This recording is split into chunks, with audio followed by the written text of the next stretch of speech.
All right, ladies and gentlemen, welcome back to another episode of the Bottom Line Podcast, where we say what we mean and we mean what we say, because at the core of everything that is, was, and forever will be, there will always be the bottom line. Today's guest is NYC, New York City debt collection defense attorney, Mr. Abel Pierre. Abel Pierre and I go back to Keller Williams Realty out in Brooklyn. And so it's not the first time that I met an attorney that was also selling real estate, but it's the first time that I met an attorney that was not selling real estate to get away from his business, right? He was selling real estate also to add as an additional tier to his business, right? So today, Mr. Abel Pierre is very active in exactly, debt collection, and he's also a defense attorney. Here's what's interesting about what he does, okay? Just let me give you a quick little run through of my guest, Mr. Abel Pierre's credentials, okay?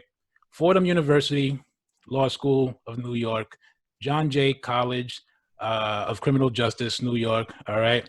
Also, he's got his bar admissions, admitted to the New York State Bar, admitted to the United States Federal Court, Southern, Eastern, Western, and Northern Districts of New York. He's an arbitrator, small claims court of the Civil Court of City of New York as well, okay? He's running his own shop, all right? You're talking about 20 years of debt collection defense, okay? So what's really cool about Abel is that when I say debt collection, I'm talking about he literally sues Experian, TransUnion, and Equifax, all right, for not reporting accurate figures for his clients, all right? So I'd like to introduce, once again, Mr. Abel Pierre. Abel, how you been, man? Been well, been busy, hanging in there, weathering the storms as they have come, but we've been doing Yeah. okay, thankfully, thank God. Yeah, thanks for taking the time, man, to be a guest. I know you're really, really busy. I know you got a lot going on. I'm happy to be here. Yeah, I reached out especially because of this storm that we're going through as far as like COVID is concerned. It is a storm, man. It's crazy, It and is. it's nuts. It's changing people's lifestyles. People are trying to find ways to pivot, trying to find ways to live life, trying to find ways to just adjust. Right? How have you been affected by this pandemic and all? How have you been adjusting? Well, honestly, we've had to make an adjustment, quite frankly, as to how we work, as to where we work from. For several months, my staff and I were working remotely for the most part. And we've had to make sure that we've had the infrastructure in order to be able to communicate with our clients, communicate with the court systems. We've had to adapt as the courts have adapted as well. The courts, for by and large, the federal court system has already been up and running as far as the ability to manage their caseload remotely and through teleconferencing, but we had to make sure that we were on par with that as well. So that's really the biggest adjustment that we had to make. We kind of had that somewhat, but we had to fine tune it a lot more, because as some people may know, just because there's a pandemic doesn't mean that the bills stop coming. It doesn't mean that Right. some of the collection calls by and large dropped off, but we still had clients that were calling that were being pursued by debt collectors in one way, shape, form, or fashion. So we had to make sure that we had the ability to communicate with the clients and to interact with the courts as we had as necessary, because everyone was down or everyone was operating on a reduced staff, and some of the court systems even moved from one building to another. Huh. So we had to kind of navigate a new network. We had to navigate a temporary network, and we had to make sure we did it without skipping a beat. And thankfully, we were able to do that. Wow, that's incredible. That's incredible. It's crazy because New York City is overpopulated enough as it is, right? And Yeah. for the entire city to shut down, that must have a negative impact on production throughout the entire city, right? And as I'm listening to you talk about having to make all those adjustments, I'm sure that you're probably in a position where you had to just act fast, right? Where you had to act quick, you had to move fast, and you still had to be able to service your clients, right? Because of I guess the atmosphere and the urgency, I think it also takes, right, to do what you're doing, right? Yeah, yeah, definitely, definitely.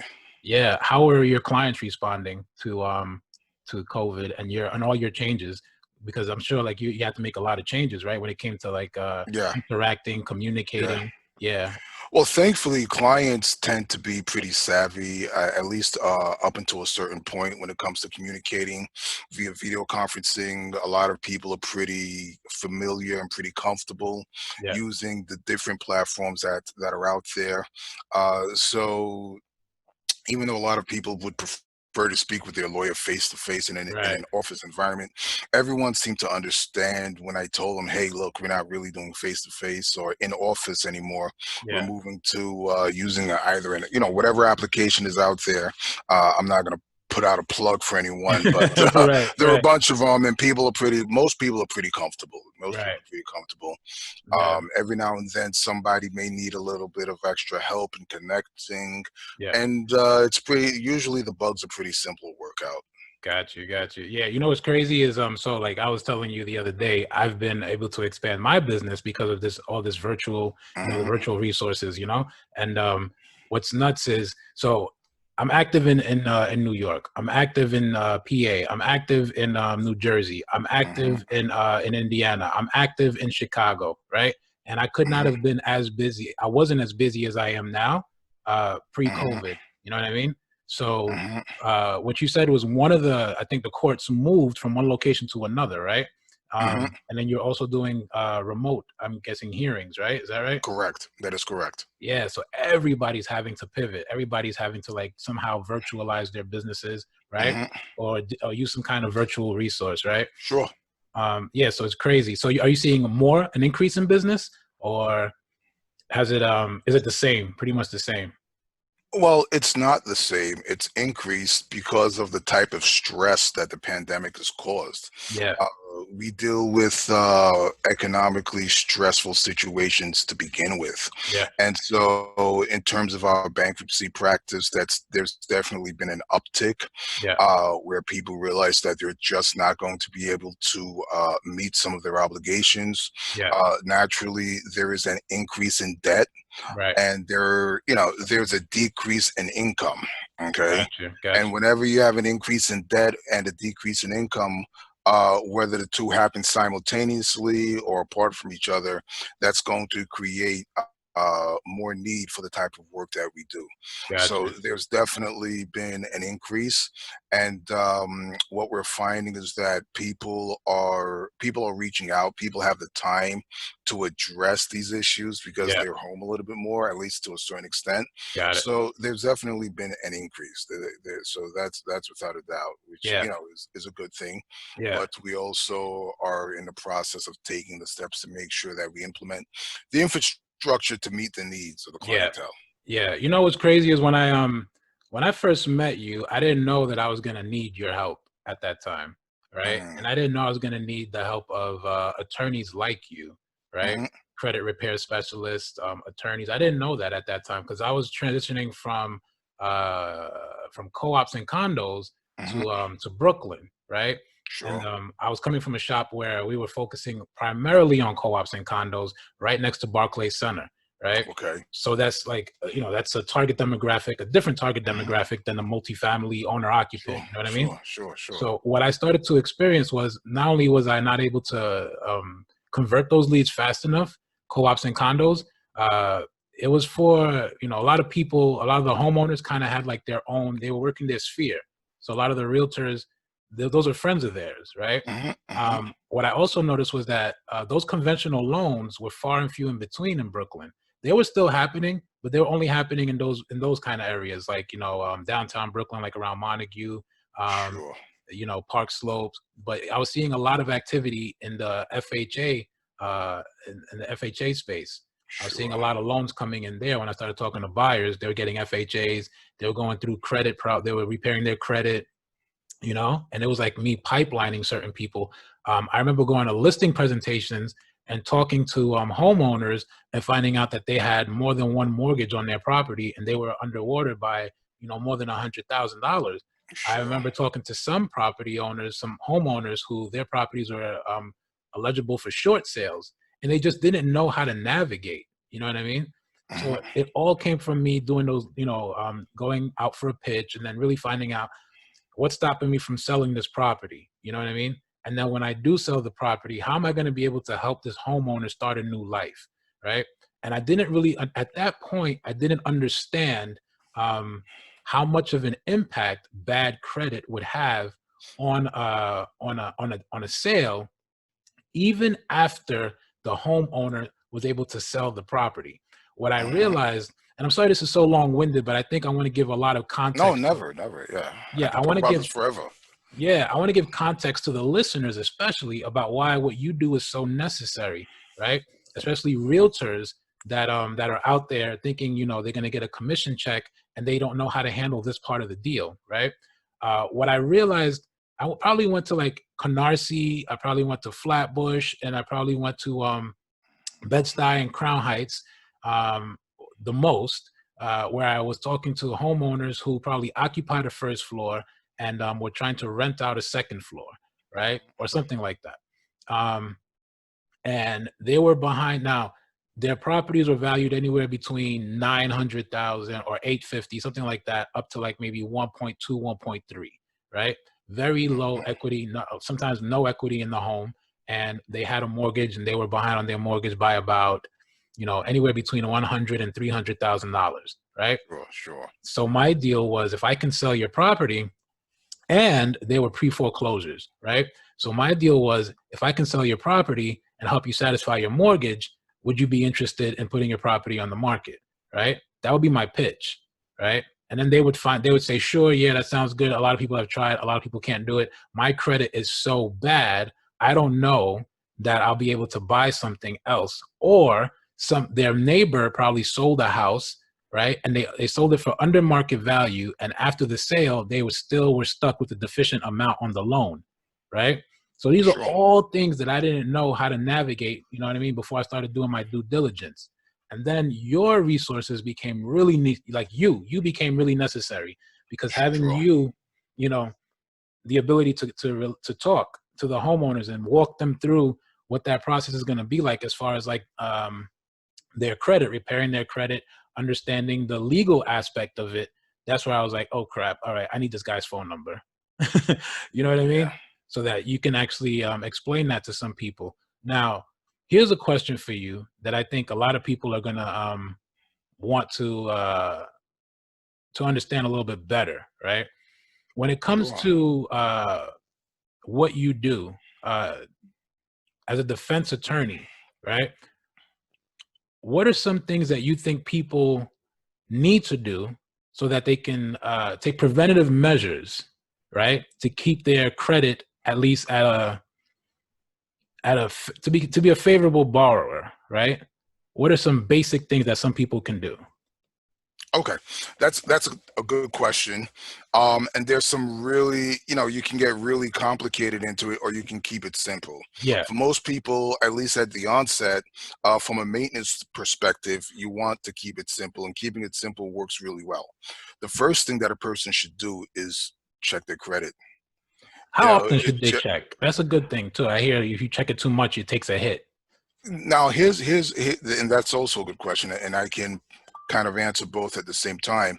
You can check your own credit as Hmm. often as you'd like yourself without creating an adverse impact. So, Okay. in layman's terms, if you check your own credit 20 times a month through your, basically by yourself, it won't impact your credit score. Okay. Okay, Okay. it doesn't show up as what we call a hard inquiry. It's not going to Right. impact your credit score. Most people, if you're not in the process of going through a credit-based transaction, quite frankly, once a quarter is good. You'll find sources that'll recommend that you check your credit once a Yeah. month. Yeah. There's nothing wrong with that. You can go on annual credit. Um, sorry, it's not Annual annual credit credit. report. Yeah, annual credit report. I Yeah. almost quoted another another website, Yeah. annualcreditreport.com, where you can actually right now for a period of time check your credit once a week if you're Really. so inclined, for Okay. free. Okay. But generally once a month or once every few months should be fine. Yeah. I would say you should use annual credit report. There are lots of apps out there that enable you to check your credit report as well for free. Some of the apps can have mistakes though. They're not always as reliable. They're popular, but they're not reliable. Yeah. Yeah. So if you can go straight to the bureaus themselves and check your report, or you can go on annualcreditreport.com. Okay. That's the biggest thing. Just check it, because the FTC came out with a report several years ago, and they said pretty bluntly that about 70% of people in this country have mistakes on their credit report. All right. 70%.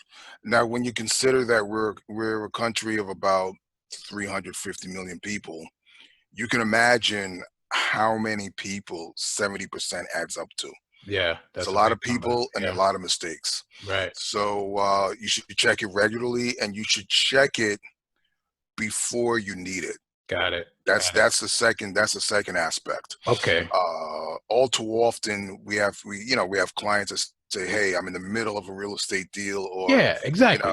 "I've got the house buying bug that bit me, and I need to Yeah. be in my dream home Yeah. in 60 days or less, or else I'm going to pass out, and my life is over." Right. And we kind of need to just sprinkle in some reality Yeah. into the scenario where if you've got something going on your credit, it doesn't necessarily mean that you're a bad person, but you should understand how much time it takes to resolve it. So if you project wanting to do anything that may require decent credit, plan ahead.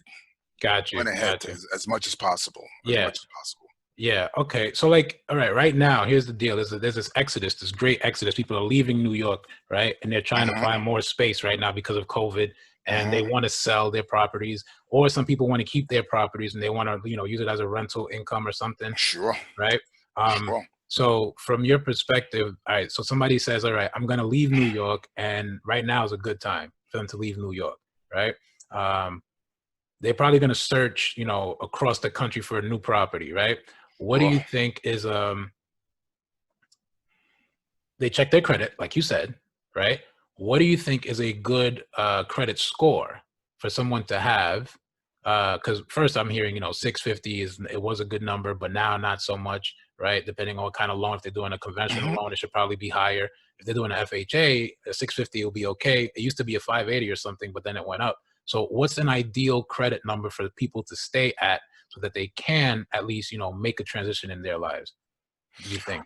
Quite frankly, I think as close as possible to 700 or better. Okay. Because the thresholds will fluctuate. Okay. As you said, at one point in time, high 500s were good enough for certain types of products. Um, but now that changed. Okay. Okay. The Okay. other thing you have to consider is that your credit gets checked so many times for so many different products. Right. If you're buying a home or relocating, your credit is going to be reviewed not just for a mortgage if you need one, but for all types of insurance products. You're going to be switching your car insurance, possibly. You might be getting homeowners or renters insurance. You might be renting a car. You might want to apply for different things. So your credit, all of these different products and services that we rely on, Yeah. will glance at your credit, and the parameters are very different based on each industry. So generally speaking, you want to be at about a 700, as close to as possible, or better. Got it. Okay. So baseline is at least close to 700. So above Yeah, 650, right? As close to 700 as you can get. definitely above 650. Definitely above 650. I would say the bench line should be about 700. 700. All right. Yeah. Thank you for saying that, man. Because I think that's good coming from somebody like you, an expert, right? Who can say, no, I have this. This is what I do, right? The other thing I'm Definitely. thinking is like, so you're really, your process sounds like you're really educating people along the way, You right? have to. You Yeah. have to. And I think that's what a lot of people miss when it comes to, especially when you're working for yourself and you have your own business and your credibility might be a question or an issue, right? Because people have been burned before, especially in this space, right, with credit repair and such, right? Abel, there's just something about you that I'm curious about, man. Were you always this way? Were you always like trying to educate people, trying to help people out, or is that something you picked up maybe in high school or in like college? Were you always like this kind of a person that wants to educate people about how to make changes? What kind of kid were you, man? Well, I don't know if I was always this type of person. I think for a long time I've been, Yeah. without showing my age too much, but I've been teaching. I've been teaching for a while. I mean, in high school, I was a regular high school kid, Yeah. a band geek, so to speak. I played a few different instruments, Yeah. kind of bounced around a little bit, and then I enrolled in John Jay after I graduated high school. Right. And in John Jay, I majored in criminal justice, and I started to understand that there was a complete lack of information, and a very widespread amount of misunderstanding when it Okay. comes to just the law in general. Right. At John Jay, I began to understand that everything I thought about the law and everything that a lot of people think they know about the law is just plain wrong. Okay. It's just plain wrong. It's Right. absolutely wrong, absolutely wrong. You grow up hearing things, and you start to actually study the law, and you realize that it's not true. Right. So I think at that point in time, I decided that I wanted to learn more and share more. You want to learn more Because and the share more more. exactly, the more you know, the more you can share, the more you can empower people, and the more you can help people get to the next level in their lives. Gotcha. So I spent a little bit of time. I've taught at John Jay College, my alma mater. I've taught undergrad, Wow. Okay. constitutional law courses as an adjunct professor there. Nice. And in terms of my private practice, the only way to really help your client is to help them understand what got them here or what transpired and how to make sure it doesn't happen again. Yeah. Okay. So Yeah, yeah, I mean that's pretty basic, right? I think anybody sure. should know that. Yeah. But more about you though, Abel. What specifically attracted you to law? I'm thinking about me when I first was studying for my associate's degree. I studied for maybe 2 or 3 months. I studied business management, and then that was like boring. It was too broad. Hmm. And then I jumped into paralegal studies, but there were Hmm. a whole bunch of girls in that, and I couldn't focus in paralegal studies. There were way more girls than there were guys. Right? Hmm. I made a lot of friends, and Understood. I was a pothead back then. I smoked so much weed, so I had friends all over the place. You know what I mean? Understood. Understood. Yeah. And then I jumped into optical dispensing. I started making eyeglasses, right? So Hmm. nothing really stuck for me, man, until I was like more of a free thinker, liberal arts kind of guy. You know what I mean? And then I finally Understood. landed on psychology, because psychology, like just understanding human behavior, the way the mind works, all of that was just like I was curious. It was exciting to learn. You know what I mean? What is it Understood. about law that made you want to stick with it and then pursue it more in college? Honestly, the reason I wanted to stick with it and wanted to pursue it is really just to help people. Honestly, to help people because we're impacted by the law everywhere we go. Yeah. Everywhere we go, everything we do, there, especially living in a place like the United States, there's a rule which impacts everything. There are rules which impact what we eat, the kind of food we can buy, the kind of food we Right. can't buy, what's supposed to be in the food, Right. what's not supposed to be in the food, how the food is supposed to be prepared, how it's not supposed to be prepared. Right. There are rules about the type of consumer products we play. There are rules about the clothes that we wear, where we can buy them, what we can't buy, the prices that we pay for them, the brand names. There are rules that apply to what we can say. There are rules that apply to podcasts. There are rules that apply to there are rules that apply to everything. Right. Okay. Right. Right. How we deal with disputes. If we have a dispute with a mother, brother, father, sister, wife, um, friend, business partner, employer, employee. Yeah. So just understanding The rules. that the rules and understanding that the law is going to impact you whether you think it does or doesn't. Whether Yeah. you think it does or not, the law is impacting you, Unbelievable.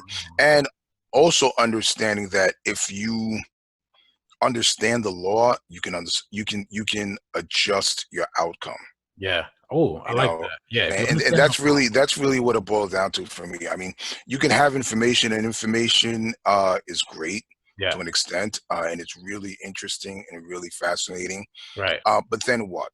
How does this information impact my life? Yeah, And understanding the law puts you in a situation where you can get some control of your life by understanding the forces that impact your life, got it.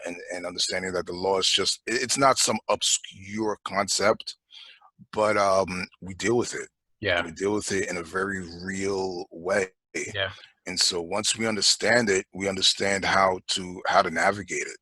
yeah, And it just ties into understanding your credit, understanding that there are laws that govern what's supposed to be on your credit report and what's right. not supposed to be there. Yeah, And once you understand that, you can start taking steps to make sure that your credit report is really in compliance. yeah. You know, What's interesting about what you just said, how we're surrounded by rules and there are rules governing everything, right? I go into hmm this spot in my mind where I'm like, you know what? I feel the same way about sales. I feel this. yeah. I'm like, there's sales in everything that you're doing. Yeah, Oh yeah. Oh yeah. you're always either trying to sell something or somebody's always trying to sell something to you. hmm You always, when I started working when I was like 14, right? So hmm I think one thing, you grow up Haitian, you're Haitian, so you Oh get yeah. it, right? Oh yeah. Like you always have to wear mete kavatsuku, one. Like you Yeah. gotta put your tie on and you gotta Yeah. suit it up and you always have to sell yourself. Always, Exactly. get yourself Exactly. presentable. And there's no Oh such yeah. thing as a second impression, right? So Exactly. the same way you feel about law reminds me of how I feel about sales, right? And Yeah. also I think what's interesting too is coming from that place of the govern. There's something governing everything.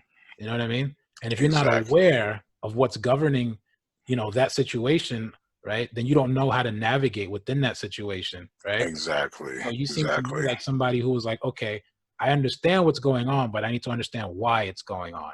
Exactly. I need to understand if there's anything that I can do to contribute, or if there's anything that should not be going on that needs to stop, right? Yeah.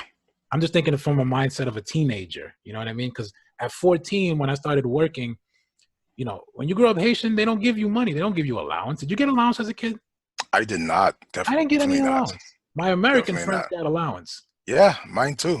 but I didn't get any. I was like, what is that? They're like, oh, well, mommy gives me money for throwing the trash out. Really? I get my ass beat if I don't throw the trash out. Tell me about it, You know what I mean? man. Like that was a whole different thing for me. So Yeah, yeah, very when you different become framework. yeah, when you become aware of what's governing the situation, you become a part of it, right? hmm Or it controls you and it governs you, I think, Oh right? yeah, Like right now, what's happening with COVID and, so much going on, yeah. you got to stay in the house and people don't know why, you know what I mean? hmm But at the same time, like you said, people have more time to actually change or get on the phone and start talking about their credit and making hmm necessary adjustments, right? To create a better future for themselves. So Sure. I see what attracted you to law now, man.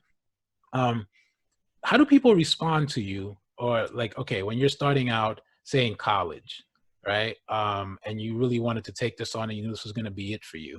How do people respond to you, your professors, your peers? Were they supportive or were some people not so supportive? Like, what was your experience like? Honestly, I mean, the professors were all supportive. I mean, the professors, for the most part, by and large, they're in the business of teaching and they're in the business of sharing knowledge and inspiring creative thinkers. So Yeah, I really didn't have any issues as far as my professors were concerned. You'll find that as far as my peers, some were supportive, some weren't. I think that people kind of see their lives going in different directions, and people seek different things, and yeah, when you're not looking for the same thing, or you're not going after the same types of things that somebody else may be, they may not really understand what's driving you. right, They may not really understand what motivates you, and right. so and that's natural in any direction. Sure, sure. Whether you're looking to become an attorney, whether you want to become a doctor, whether you want to become an athlete, whether you want to become a world famous musician, Yeah, whatever that path is, it's going to take a certain structure. It's going to take a certain plan, and people will get on board or they won't. Yeah. They'll understand the sacrifices you're making or they won't. They'll understand, why you might not be available to do certain things. Yeah. Most people understand, some people will not understand. Okay. And there's nothing you can really do about that Yeah. except stay true to yourself. For the most part, as much as you can, always leave the door open to reconnect when possible, and then just to keep on moving, keep Yeah. plugging away.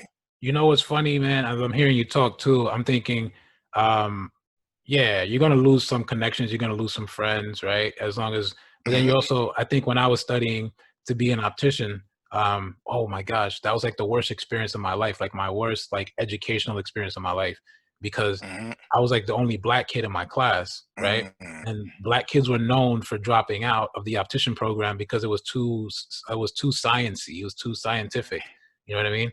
And so all the professors were Russian, and a majority of the kids were Russian. And Hmm.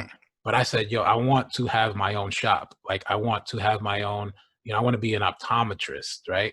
And one Hmm. of my professors was most of the professors they were opticians, so they just made the Hmm. glasses, but they had their own practices.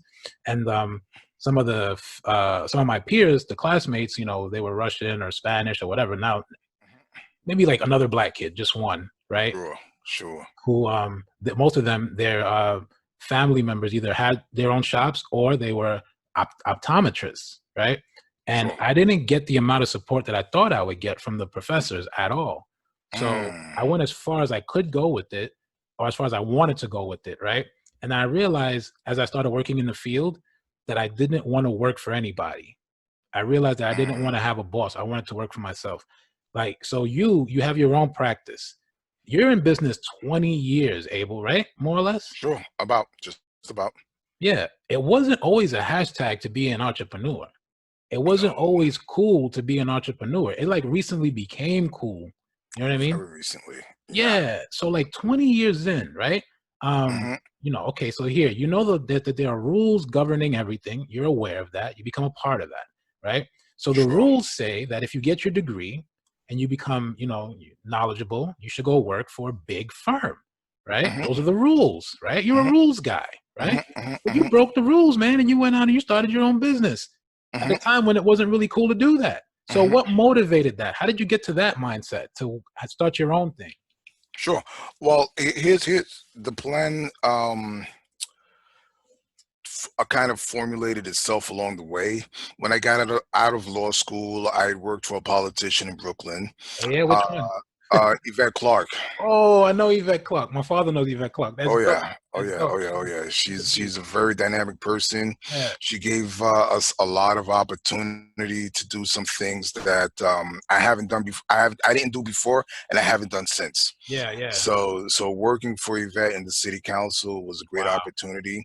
you're in great From company. there, I went into private practice to kind of get some more nuts and bolts training. I worked for a couple of firms for a few years, and then I eventually went out on my own. Yeah, And at the time, like you said, it wasn't necessarily cool, even in the legal world. For some time, right. solo was a four-letter word, so to speak. When you Right. said you're solo, you kind of like gritty nitty. But I think that it was a misconception. Yeah. Okay, I think that it was a misconception because when I was in law school, I worked for very successful solo practitioners. Okay. Okay, Okay. and they did really well. They did really well. I mean, they worked hard, but they were successful. And so I understood the power of working for yourself. I understood what it can do. I understood the amount of flexibility and the potential that you had. Okay. Yeah. Not to say that it's easy because it Yeah. definitely is not, It's not right. but and it's not for everybody. But it's definitely something that, like you said, has become better and cooler as time has gone, especially in 2020 and going into 2021 sooner than we think.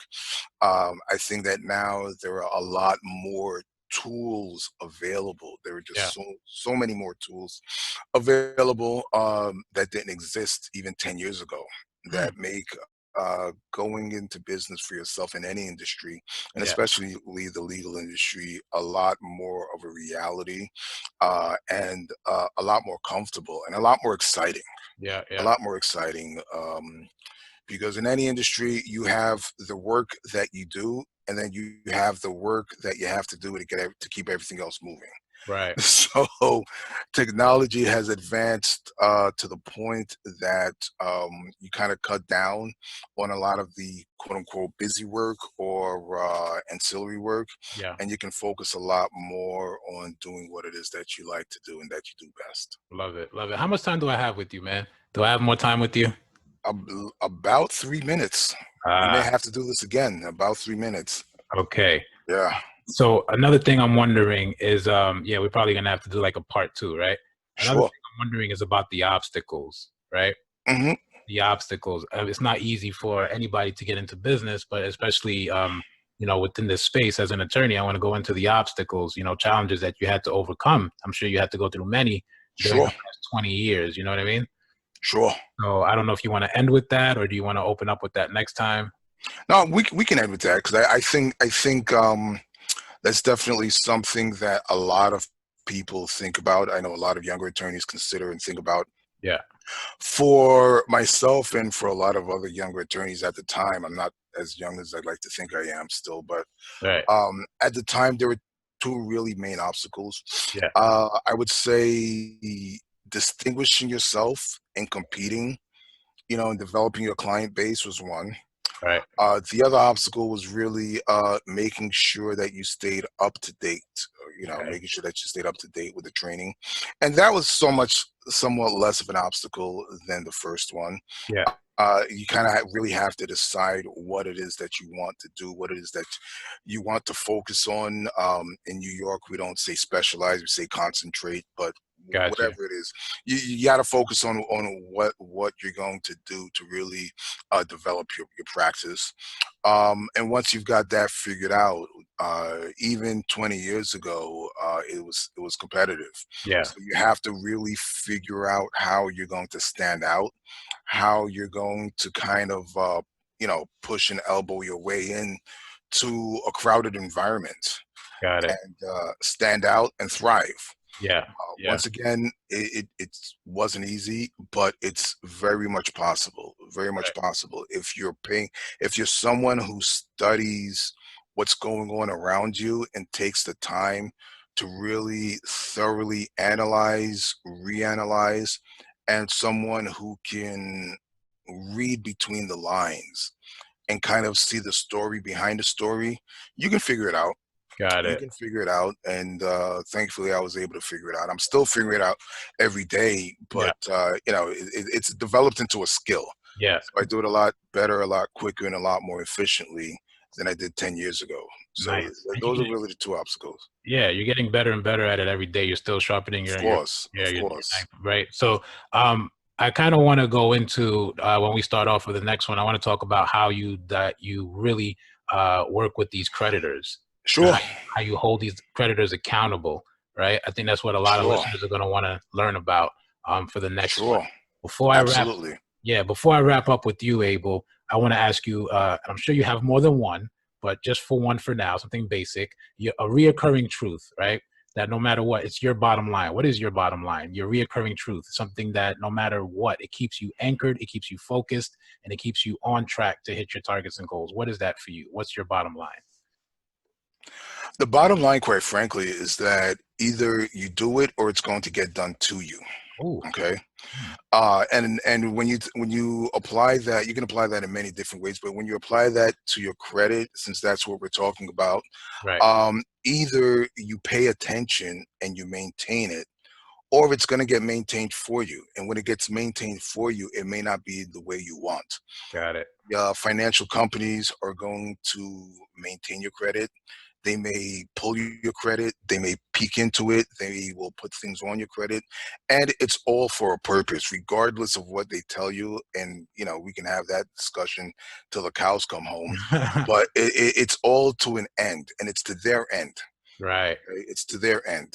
Got it. So that's really the reoccurring truth. Understanding that consumers, unfortunately, we're not the clients or the customers, so to speak, of the credit system. We're the commodity. Huh. Okay, we're the commodity. Yeah. So once you understand that you're the commodity, and you understand that there's money being made from you and from your situation, you understand why different things are happening. Got So it. that puts you in a position to do what you need to do in order to maintain your credit the way it should be, or as opposed to having it done to you. Got it. Got it. I love that, man. That's deep right there. You just took them to school. Hey, man, Yeah. Thanks for we're all in taking the school, time, man. man. Yeah. I Where do we go appreciate it. find you, Abel? Where do we find you? You find me online, Yep. www.apierrelaw.com. Okay. You want to reach out to me, just go straight to the website, hit me on the contact box. Yep. They come straight to me. Yep. I look at them, I review them, I respond to them. You can also call in directly, 212-766-3323. Yep. And we can just chat from there. All right. Sounds good. Thanks for taking the time, Abel. Ladies and gentlemen, this is Abel Pierre. All right. New York City's debt collection defense attorney. All right. Thanks for taking the time, Abel. I know you're busy. We're going to look forward to doing a part 2 with you so we can educate more people about how they can, control their credit. Right. Definitely. Yes, sir. This is the Bottom Line Podcast, where we say what we mean and we mean what we say, because at the core of everything that is, was, and forever will be, there will always be the bottom line.